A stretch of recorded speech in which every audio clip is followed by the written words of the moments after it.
तुम्ही कधी अशी सून पाहिली आहे का, जिने आपल्या कोट्यावधींच्या आलिशान फ्लॅटमध्ये आपल्या वृद्ध सासूने स्वतःच्या हातांनी शिवलेली एक जुनी रजाई फक्त कचरा म्हणून जमिनीवर फेकून दिली, कारण तिला भीती होती की तिच्या श्रीमंत मैत्रिणी ती रजाई पाहून तिच्यावर हसतील, तिची थट्टा करतील. पुण्यातील एका महागड्या एरियामध्ये राहणाऱ्या रेवाला त्या रात्री तिच्या महागड्या इटालियन सुखसोयींचा खूप अभिमान वाटत होता. मात्र तिला याची अजिबात कल्पना नव्हती की अगदी दुसऱ्याच सकाळी त्या फाटलेल्या जुन्या रजाईच्या फाटलेल्या टाक्यांच्या मागून तिची औकात आणि तिच्या संपूर्ण आयुष्यातील सर्वात मोठं सत्य बाहेर येणार होतं.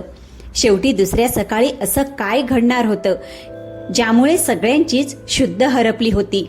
चला ऐकूया आजच्या या दिखाऊपणाच्या काळात आणि आईच्या अमर ममतेचं वर्णन करणारी, अंगावर काटा आणणारी ही अत्यंत भावूक कथा.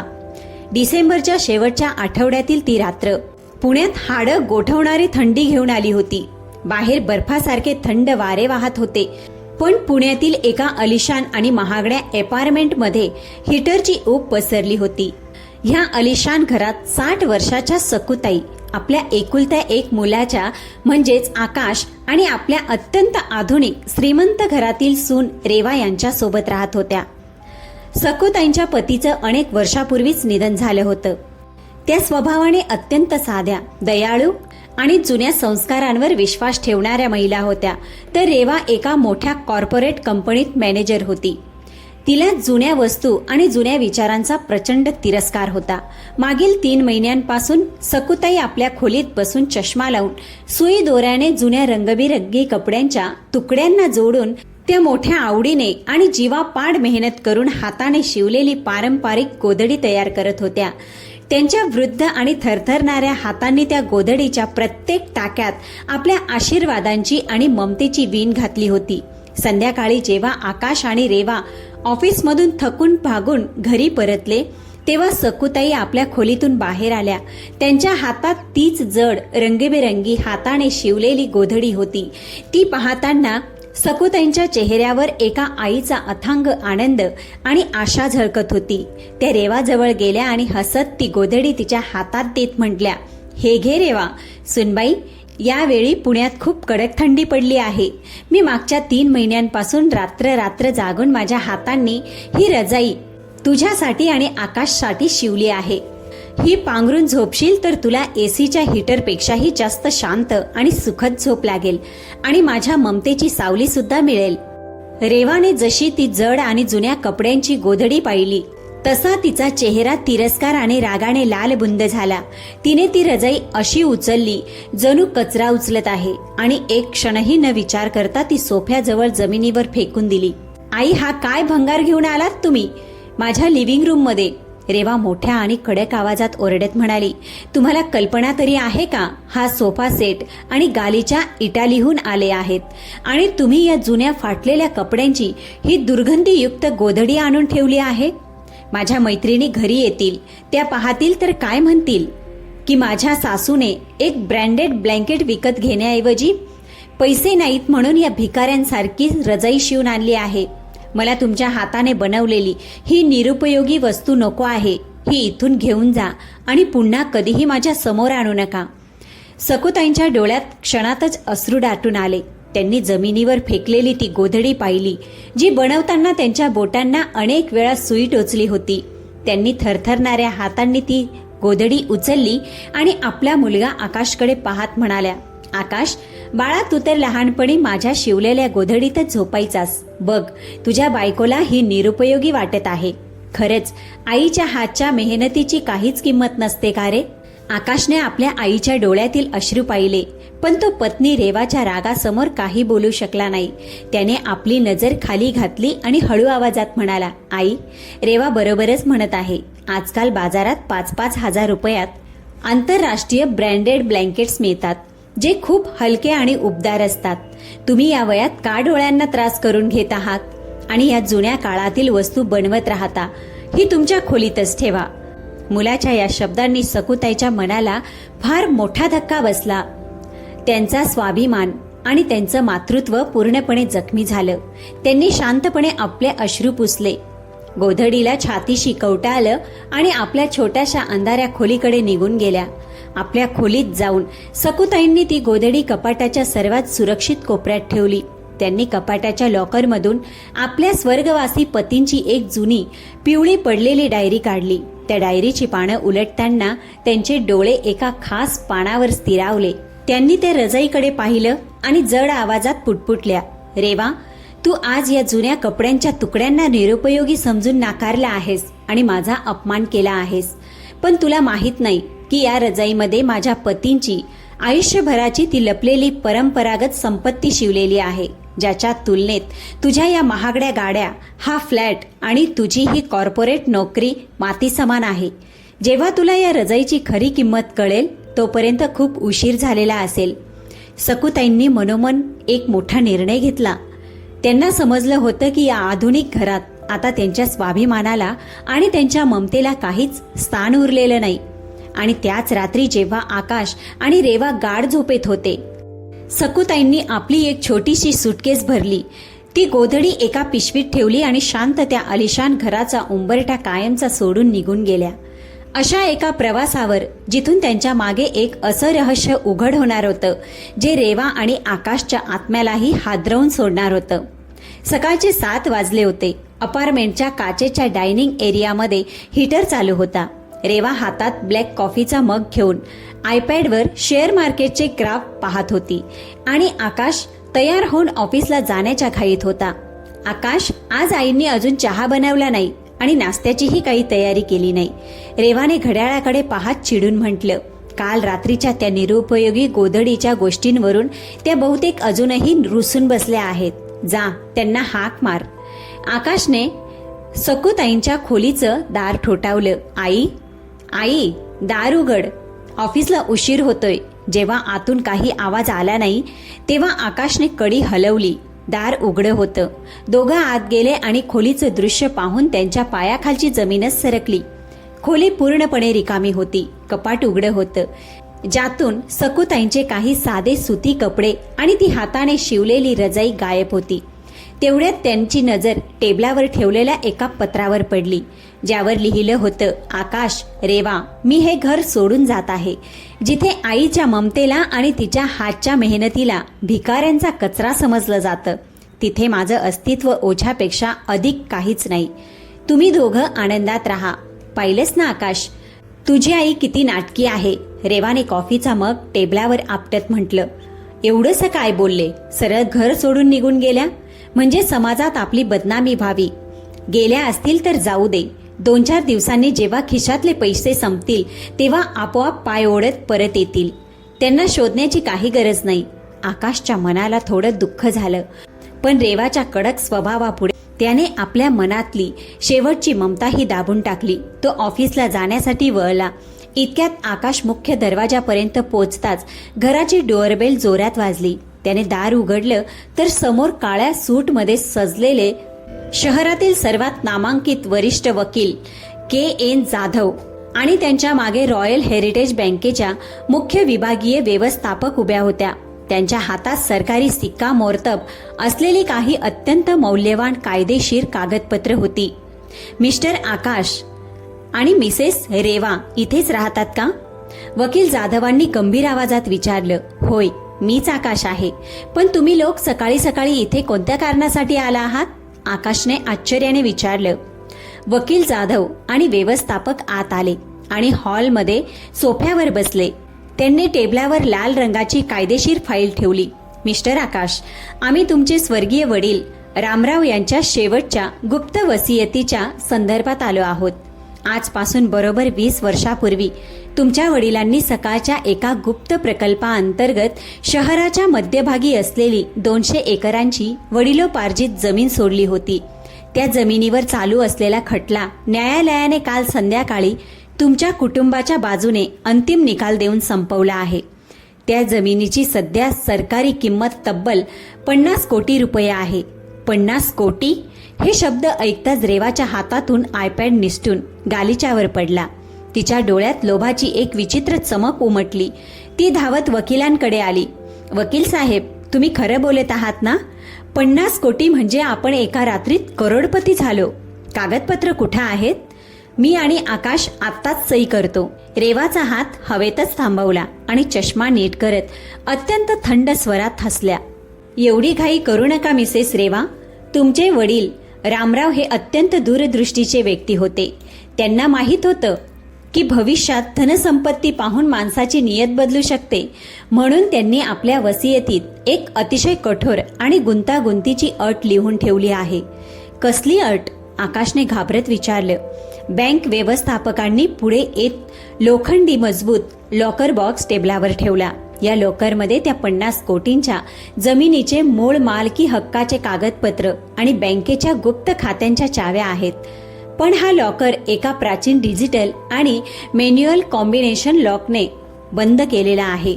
या लॉकरचे कुलूप उघडण्यासाठीचा 4 अंकी गुप्त कोड आणि या लॉकमध्ये लागणारी विशेष तांब्याची किल्ली रामरावांनी त्यांच्या मृत्यूपूर्वी त्यांच्या पत्नीला म्हणजेच तुमच्या आई सकुताईंना दिलेली होती. वसियतनाम्यानुसार ही 50 कोटींची जमीन, ही सर्व मालमत्ता फक्त आणि फक्त तेव्हाच हस्तांतरित होईल जेव्हा सकुताई स्वतःच्या हातांनी हा लॉकर उघडतील आणि तो गुप्त कोड सांगतील. रेवाचा चेहरा क्षणात फिकट पडला. ती थरथरत म्हणाली, मग आपण आईंकडून ती किल्ली आणि कोड घेऊन टाकू ना. यात एवढं मोठं काय आहे? वकील जाधवांनी खोल श्वास घेतला. हीच तर सर्वात मोठी अडचण आहे. तुमच्या वडिलांनी त्यांच्या डायरीत लिहिलं होतं की त्यांनी तो गुप्त कोड आणि किल्ली कोणत्याही कागदात किंवा लॉकरमध्ये लपवली नव्हती, तर सकुताईंना एक विशेष खूण दिली होती. ती खूण म्हणजे सकुताईंनी स्वतःच्या हातांनी शिवलेली ती शेवटची गोधडी. रामरावांनी त्या गोधडीच्या कापडी पेचवरच्या आतच तो गुप्त कोड अंकांच्या स्वरूपात लिहून ठेवला होता आणि त्या गोधडीच्या अगदी मध्यभागी ती प्राचीन तांब्याची किल्ली लपवून सील करून ठेवली होती. म्हणजे त्या रजईशिवाय हे 50 कोटी रुपये म्हणजे फक्त रद्दीचा कागद आहे. काय? ती जुनी गोधडी, ती फाटकी जुन्या कपड्यांची? रेवाचं डोकं गरगरलं. तिला काल रात्रीचं स्वतःचं ते वाक्य आठवलं जेव्हा तिने त्या गोधडीला भिकाऱ्यांचा कचरा म्हणत जमिनीवर फेकून दिलं होतं. वकील साहेब, त्या गोधडीशिवाय काहीच होऊ शकत नाही का? रेवाने घाबरून विचारलं. अजिबात नाही. जर 1 महिन्याच्या आत ती गोधडी आणि सकुताई न्यायालयासमोर हजर केल्या गेल्या नाहीत तरी ही संपूर्ण 50 कोटींची मालमत्ता कायमची सरकारी खजिन्यात जप्त केली जाईल. बरं, आता सकुताई कुठे आहेत? त्यांना बोलवा, आपण त्यांची सही घेऊ. वकिलांनी आजूबाजूला पाहत विचारलं. आकाशने मान खाली घालून भरून आवाजात म्हटलं, आई तर काल रात्री हे घर सोडून कुठेतरी निघून गेली आणि ती रजाई सुद्धा त्यांच्या बरोबरच आहे. हे ऐकताच वकील जाधव उठून उभे राहिले. तुम्ही तर फार मोठं अनर्थ केला आहे मिस्टर आकाश. ज्या आईच्या रजाईला तुम्ही दोघांनी कदाचित क्षुल्लक समजलं, तिच्याच आत 50 कोटींचा खजिना आणि तुमच्या वडिलांचा शेवटचा वारसा लपलेला होता. आता तुमच्या आईला शोधा, नाहीतर ही मालमत्ता विसरून जा. वकील आणि मॅनेजर निघून गेल्यानंतर घरात एक विचित्र शांतता पसरली. रेवा वेड्यासारखी जमिनीवर बसली.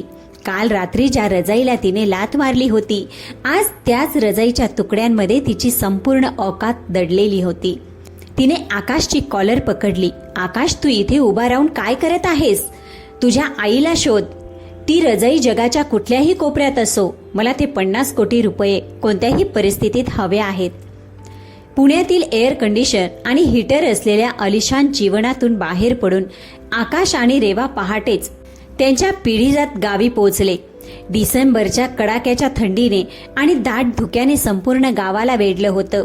सगळीकडे फक्त धुकंच धुकं होतं आणि बर्फासारख्या थंड वाऱ्यांनी हाडं गोठवली जात होती.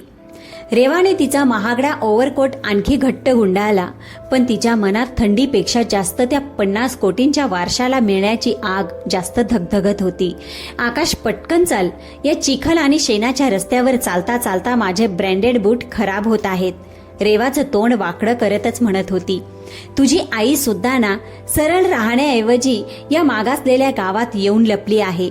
एकदा ती रजाई मिळाली की मग या नरकासारख्या गावाकडे मी थुंकणार सुद्धा नाही. गप्प बस रेवा, आकाश चिडून म्हणाला. माझं पिढीजात गाव आहे आणि लक्षात ठेव, आपण इथे आईची समजूत काढायला नाही तर ती रजाई मिळवायला आलो आहोत. जिच्याशिवाय आपलं काहीही चालणार नाही. गावाच्या चौकात एका चहावाल्याला विचारल्यावर त्यांना कळलं की सकूताई सकाळीच त्यांच्या जुन्या मोडकळीस आलेल्या पिढीजात हवेलीत पोचल्या आहेत. दोघेही वेगाने हवेलीच्या दिशेने निघाले. त्यांच्या मनात असा गर्व होता की ते थोडे खोटे अश्रू ढाळतील, त्यांच्या पायांवर पडतील आणि ती भोळी आई पाघळून जाईल आणि ती भोळी आई विरघळून जाईल. ती रजाई त्यांच्या हवाली करेल. जसेच ते हवेलीच्या पडझड झालेल्या मुख्य लोखंडी गेटजवळ पोचले, आतलं दृश्य पाहून दोघांचे पाय तिथेच थिजले. हवेलीच्या थंड दगडी ओसरीवर सकूताई सुती साडी नेसून जमिनीवर बसल्या होत्या. त्यांच्या अगदी समोर गोनपाटाच्या पोत्यावर 8 वर्षाचा एक छोटासा अनाथ मुलगा छोटू पडला होता. थंडीमुळे छोटूचं संपूर्ण शरीर निळं पडलं होतं आणि तो प्रचंड थरथरत होता. त्याचे आईवडील गेल्या वर्षी एका अपघातात वारले होते आणि या कडाक्याच्या थंडीत त्याच्याकडे अंग झाकण्यासाठी एकही उबदार कपडा नव्हता. सकूताईंच्या डोळ्यात अमर्याद करुणा होती. त्यांनी एक क्षणही न दवडता त्यांच्या पिशवीतून तीच जड रंगबिरंगी हाताने शिवलेली रजाई काढली. तीच रजाई जिला रेवाने भिकाऱ्याचा कचरा म्हटलं होतं. सकूताईंनी अतिशय प्रेमाने ती रजाई त्या थरथरणाऱ्या अनाथ मुलाच्या अंगावर पांघरली आणि त्याच्या डोक्यावर हात फिरवू लागल्या. रजाई पांघरल्याबरोबर त्या मुलाच्या चेहऱ्यावर जो दिलासा उमटला तो कोणत्याही मखमली गादीपेक्षाही मोठा होता. घे बाळा, छोटू, हे घे, पांघरून घे. माझ्या बोटांनी घातलेले टाके तुला या कडाक्याच्या थंडीत आईच्या कुशीसारखी ऊब देतील. दारातून हे सगळं पाहणाऱ्या रेवाची शुद्धच हरपली. 50 कोटींची किल्ली आणि गुप्त कोड असलेली रजाई एका भटक्या अनाथ मुलाच्या अंगावर होती. रेवाचा लोभ 7व्या आसमानावर पोहोचला होता. ती शिष्टाचार विसरून सिंहिणीसारखी आत धावली. आई, तुम्ही वेड्या झाल्या आहात का? रेवा ओरडली आणि सरळ त्या झोपलेल्या मुलाजवळ जाऊन रजाई ओढू लागली. ही रजाई या भिकाऱ्या मुलासाठी नाही. तुम्हाला अंदाज तरी आहे का की या फाटलेल्या जुन्या गोधडीमध्ये काय लपलेलं आहे? बाहेर काढ त्या मुलाला. छोटू भीतीने किंचाळला आणि रजाई आपल्या छातीशी घट्ट धरून बसला. सकूताईंनी तडफडत रेवाचा हात झटकून टाकला. रेवा, माझ्या समोर या अनाथ मुलावर हात उगारायची तुझी हिंमत कशी झाली? आणि तुम्ही दोघं इथे कशासाठी आलात? आकाशही पुढे येत नाटक सुरू करू लागला. आई, प्लीज घरी परत चला. परवा रात्री आमच्याकडून खूप मोठी चूक झाली. बाबांचा वसियतनामा उघडला आहे. आई, 50 कोटींचा प्रश्न आहे. ती रजाई आम्हाला द्या. त्यात बाबांचा गुप्त कोड आहे. सकूताईंच्या चेहऱ्यावर वेदनांनी भरलेलं स्मित उमटलं. असं तर म्हणजे तुम्ही माझ्या ममतेमुळे किंवा स्वतःच्या चुकीची जाणीव झाल्यामुळे इथे आलेले नाही. या जुन्या कपड्यांच्या तुकड्यांमध्ये दडलेल्या त्या लोभामुळे तुम्ही इथे ओढले गेला आहात. आकाश, रेवा, मला या रजाईची किंमत कळली आहे. ही रजाई आता माझी नाही, या थंडीने मरत असलेल्या मुलाचं आयुष्य आहे. मी ती तुम्हाला कधीही देणार नाही. रेवाचा राग उफाळून 7व्या आसमानावर पोचला होता.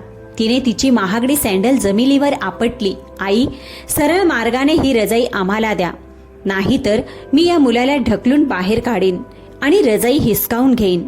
रेवाने पुन्हा रजाई हिसकावण्यासाठी हात पुढे केला. इतक्यात हवेली बाहेर मोठा गोंधळ झाला. खबरदार आमच्या सकू आईला किंवा या अनाथ मुलाला हातही लावलात तर. दारात गावचे सरपंच आणि त्यांच्या मागे 50हून अधिक गावकरी मजबूत काठ्या, विळे आणि कुऱ्हाडी हातात घेऊन उभे होते. गावकरी सकूताईंचा देवासारखा सन्मान करत होते, कारण त्यांनी कठीण काळात नेहमी गावाची मदत केली होती. सरपंचांनी आपले जड काठी जमिनीवर आपटली. त्यांच्या आवाजाने संपूर्ण हवेली दणाणून गेली. शहरातले श्रीमंत लोकांनो, तुमच्या गाड्यांचा रुबाब आणि तुमचा पैशांचा माज तुमच्या शहरात दाखवा. आमच्या माईला रडवत घराबाहेर काढलं आणि आता इथे येऊन एका अनाथ मुलाचा हक्क हिसकावून घेत आहात.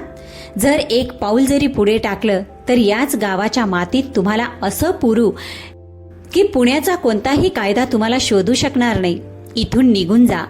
गावकऱ्यांनी काठ्या उगारल्या. रेवा आणि आकाशचे चेहरे भीतीने पांढरे पडले. चारही बाजूंनी वेढलेल्या त्या दोघा लोभी मुलांकडे मागे हटण्याशिवाय दुसरा कोणताही मार्ग उरला नव्हता. गावचे सरपंच आणि काठ्या घेतलेल्या गावकऱ्यांच्या भीतीने आकाश आणि रेवाला हवेलीतून उलट्या पायाने पळ काढावा लागला. पण त्या 50 कोटींच्या गुप्त वारशाचं भूत रेवाच्या डोक्यावर इतकं स्वार झालं होतं की तिची भीती लोभापुढे हरली होती आणि स्वस्त गेस्ट हाऊस मध्ये थांबले होते. कडाक्याच्या थंडीत जिथे आकाश खोलीत हीटर नसल्यामुळे थरथरत स्वतःच्या नशिबाला दोष देत होता, तिथे रेवा खिडकीजवळ उभी राहून अंधारात बुडालेल्या त्या पिढीजात हवेलीकडे टक लावून पाहत होती. आकाश, आपण अशा रिकाम्या हाताने पुण्याला परत जाऊ शकत नाही. रेवाने दात, तुझ्या आईने ती 50 कोटींची रजाई त्या अनाथ मुलगा छोटूला दिली आहे. गावकरी दिवसा त्या हवेलीवर पहारा देतात, पण मध्यरात्री तिथे कोणी नसतं. आपल्याला ती रजाई कोणत्याही परिस्थितीत चोरून आणावीच लागेल. पण रेवा, तू हे काय बोलत आहेस? चोरी? आपण पकडले गेलो तर गावकरी आपल्याला जिवंत मारून टाकतील. आकाश घाबरत म्हणाला. तू कायमचा भित्रा राहशील आकाश. चोरी आपण स्वतः करणार नाही. मी संध्याकाळीच गावातील एक चालाक आणि लोभी चोराचा शोध लावला आहे. तो काही हजार रुपयांसाठी एखाद्याचा जीव सुद्धा घेऊ शकतो. मी त्याला मध्यरात्री हवेलीत घुसून त्या मुलाच्या अंगावरची रजई चोरून आणण्याचं काम दिलं आहे. रेवाच्या चेहऱ्यावर भयानक आणि कपटी हास्य होतं. रात्रीचे सुमारे 2 वाजले होते. धुकं इतकं दाट होतं की 2 हातांवरचंही काही दिसत नव्हतं. पिढीजात हवेलीच्या आत एका कोपऱ्यातल्या छोट्याशा खोलीत अनाथ छोटू सकुताईंनी दिलेली तीच रजाई अंगावर ओढून झोपला होता. सकुताई त्या देखील शेजारच्या खोलीत झोपल्या होत्या. तेवढ्यात हवेलीची भिंत ओलांडून तो चोर आत शिरला. त्याच्या हातात एक टॉर्च होती. तो दबक्या पावलांनी छोटूकडे जाऊ लागला. गेस्ट हाऊसच्या खिडकीतून रेवा आणि आकाश त्याच्या प्रत्येक हालचालीवर नजर ठेवून होते. तो चोर जसा छोटूच्या जवळ पोचला तशी त्याची नजर त्या रंगबिरंगी रजाईवर पडली. पण चोराचं दुर्दैव असं की खोलीच्या जमिनीवर कोरड्या लाकडांच्या फांद्या आणि गवत पसरलेलं होतं, ज्याचा थंडीपासून बचाव करण्यासाठी शेकोटी पेटवायला उपयोग होत होता आणि शेजारी शेकोटी पेटलेली होती. रजाई ओढताना शेकोटीची एक ठिणगी वाऱ्याने उडून त्या कोरड्या गवतावर पडली आणि आग लागली. क्षणातच कोरड्या गवताने पेट घेतला. चोराने घाबरून रजाई जोरात ओढली. छोटूची झोप उडाली आणि तो चोर चोर म्हणून ओरडू लागला. पकडले जाण्याच्या भीतीने चोर रजाई तिथेच सोडून भिंत ओलांडून पळून गेला. पण तोपर्यंत आगीच्या ज्वाळा खोलीच्या जुन्या दरवाजांपर्यंत आणि लाकडी तुळ्यांपर्यंत पोहोचल्या होत्या. आग आग. गेस्ट हाऊसमधून दुर्बिणीत पाहत असतानाच रेवा किंचाळली. तिने पाहिलं की हवेलीतील त्या खोलीतून धुराचे लोट आणि लाल ज्वाळा आकाशाला भिडत होत्या. तिथे ती रजाई होती. माझी रजाई, माझे 50 कोटी जळत आहेत. रेवा वेड्यासारखी भांबावून हवेलीच्या दिशेने धावली. आकाशही तिच्या मागोमाग धावला. जेव्हा ते दोघे हवेलीत पोचले तेव्हा संपूर्ण अंगण धगधगत्या आगीच्या विळख्यात सापडलेलं होतं. सकुताई बाहेर अंगणात उभ्या राहून रडत होत्या, कारण आतल्या खोलीचं दार जळून कोसळलं होतं आणि निष्पाप छोटू आत अडकला होता. तो ओरडत होता, आजी मला वाचवा, मला भीती वाटत आहे. आणि सर्वात मोठी गोष्ट म्हणजे ती 50 कोटींची रजाई सुद्धा त्याच्याच जवळ आगीच्या विळख्यात सापडलेली होती. रेवा आत धावू लागली. तेवढ्यात आकाशने तिचा हात धरला. रेवा, आत जाऊ नकोस, संपूर्ण छप्पर कोसळू शकतं, जीव जाईल. मला सोड आकाश, त्या खोलीत माझं संपूर्ण आयुष्य आहे. माझे 50 कोटी रुपये आहेत. जर ती रजाई जळाली तर मी जिवंतपणीच मरेन. रेवा ओरडली, पण आगीची उष्णता इतकी प्रखर होती की रेवाचे महागडे कपडे करपायला लागले आणि तिला कितीही इच्छा असली तरी एक पाऊलही पुढे टाकता आलं नाही. तिचा सगळा कॉर्पोरेट मेंदू आणि अहंकार त्या आगीच्या ज्वाळांसमोर हतबल झाला होता. तेवढ्यात सकुताईंनी पाहिलं की मुलाचं आयुष्य धोक्यात आहे. त्यांनी ना स्वतःच्या जीवाची पर्वा केली ना स्वतःच्या वयाची. त्यांनी जवळ ठेवलेली पाण्याची बादली स्वतःवर ओतली आणि आपली सुती साडी भिजवून थेट धगधगणाऱ्या आगीच्या ज्वाळांमध्ये शिरल्या. आई जाऊ नका, आकाश ओरडला. रेवा विस्पारलेल्या डोळ्यांनी पाहत होती की ज्या वृद्ध सासूला तिने भिकारी आणि भंगार म्हटलं होतं, आज त्या एका अनाथ मुलाचा जीव आणि त्या रजाईचं अस्तित्व वाचवण्यासाठी साक्षात मृत्यूच्या तांडवात उडी मारून गेल्या होत्या. पिढीजात हवेलीतील जुन्या लाकडी तुळ्या जळून कडाडत होत्या. चहूबाजूंनी धुराचं इतकं काळं ढग दाटलं होतं की श्वास घेणं सुद्धा अशक्य झालं होतं. बाहेर उभा आकाश आपल्या आईसाठी ओरडत होता आणि रेवा स्तब्ध उभी होती. पहारा देणाऱ्या रखवालदारांची सुद्धा हिंमत सुटली होती. रेवाने आयुष्यभर पैशांची ताकद पाहिली होती, पण स्वतःचा जीव धोक्यात घालणारी अशी माया तिने कधीही पाहिली नव्हती.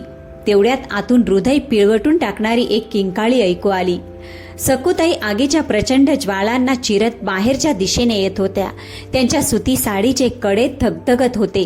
त्यांच्या थरथरणाऱ्या हातांवर जळत्या लाकडांचा निखारा पडला होता, पण त्यांच्या एका हातात त्या अनाथ मुलगा छोटूचं शरीर होतं, ज्याला त्यांनी आपल्या छातीशी घट्ट धरलं होतं, आणि तो तीच रजाई पांघरून होता.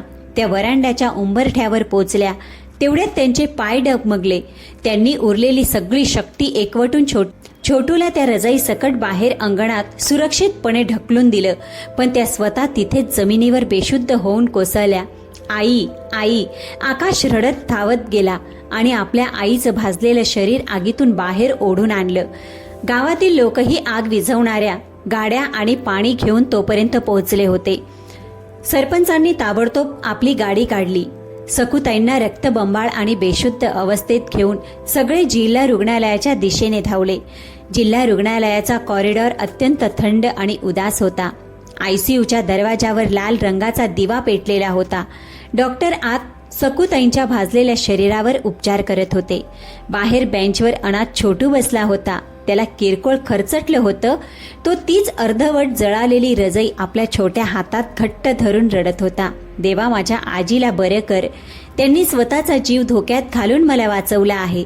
बाहेर रेवा बेंचवर बसली होती. तिच्या लाखोंच्या इटालियन ओव्हरकोटवर काळी काजळी लागली होती आणि तिचे महागडे मॅनिक्युअर केलेले हात सोलले गेले होते. तिने दूर कोपऱ्यात बसलेल्या अनाथ छोटूकडे पाहिलं, जो तीच अर्धवट जळालेली रजई गळ्याशी कवटाळून बसलेला होता. रेवा हळूहळू उठली. तिचे पाय थरथरत होते. ती छोटूच्या जवळ गेली आणि गुडघ्यांवर बसली. तिने रजाईच्या त्या जळालेल्या भागाला स्पर्श केला. जळालेल्या सुती कपड्याच्या आतून तिच्या सासूच्या जुन्या सुती साडीचा एक तुकडा बाहेर डोकावत होता, ज्यातून अजूनही लोबान आणि मायेचा सुगंध येत होता. रेवाने ती रजाई आपल्या छातीशी घट्ट धरली. आज तिला 50 कोटींची किल्ली मिळाली होती, पण तिच्या डोळ्यातून ओघळणारे अश्रू त्या चावीला नव्हे तर त्या आईला शोधत होते, जिला तिने भंगार म्हटलं होतं. तिने आकाशचा हात धरला आणि अतिशय मंद आवाजात म्हटलं, आकाश, मला ते 50 कोटी नकोयत. मला फक्त आईंची कुशी हवी आहे. या थरथरणाऱ्या जगात मला खूप थंडी वाजत आहे. रेवा वेड्यासारखी रडत आकाशच्या पायांजवळ बसली. आकाश, मला मार, मला ओरड. हे सगळं माझ्यामुळं झालं आहे. मी किती दुर्दैवी आहे ना, की ज्या रजाईला मी भिकाऱ्याचं भंगार म्हटलं होतं, त्याच रजाईने आज एका अनाथ मुलाचा जीव वाचवला. त्या रजाईच्या प्रत्येक टाक्यात आईंचं ममत्व होतं, ज्याला मी माझ्या पैशांच्या अहंकारात तुडवलं. मला ते 50 कोटी नको आहेत आकाश. मला फक्त माझ्या आई परत हव्या आहेत. आकाशच्या डोळ्यातूनही अश्रू वाहू लागले.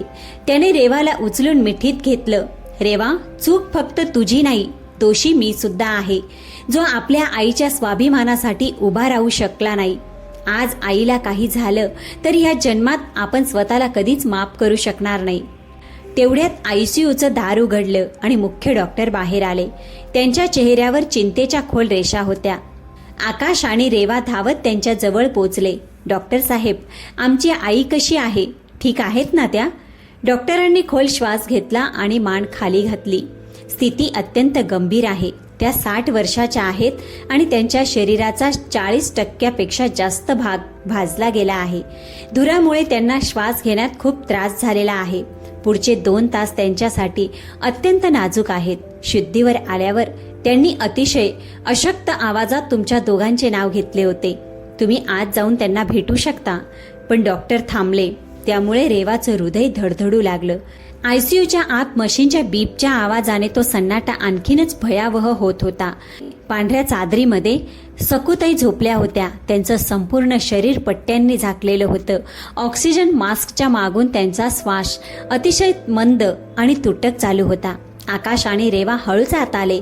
रेवाची पावले जड झाली होती. आज ती आपल्या सासू समोर एका अपराध्यासारखी मान खाली घालून उभी होती. दोघेही पलंगाजवळ गुडघ्यावर बसले. आई, आकाशने सकुताईंचा न भाजलेला हात आपल्या कपाळावर ठेवला आणि हुंदके देत रडू लागला. मला माफ करा आई, मी तुमचा अपराधी आहे. तुमच्या या अवस्थेला मी आणि माझा आंधळा लोभ जबाबदार आहे. सकुताईंनी मोठ्या कष्टाने आपले अशक्त डोळे उघडले.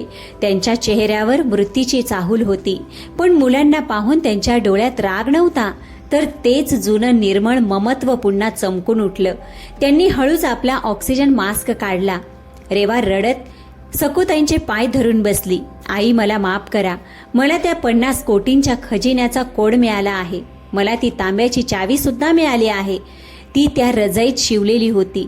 पण आज मला जाणवलं की खरा खजिना ती 50 कोटींची जमीन नव्हती, तर तुमच्या हातांचं ते ममत्व होतं, ज्याला ती लाथ मारून जमिनीवर फेकून दिलं होतं. मला पैसे नको आहेत आई, तुम्ही फक्त बऱ्या व्हा. मी तुमची ती जुनी रजाई पांघरून तुमच्या छातीशी बिलगून झोपेन. सकुताईंच्या ओठांवर समाधानाने भरलेले एक स्मित उमटले. त्यांनी अतिशय मायेने रेवाच्या डोक्यावर आपला थरथरणारा हात ठेवला. रेवा, रडू नकोस.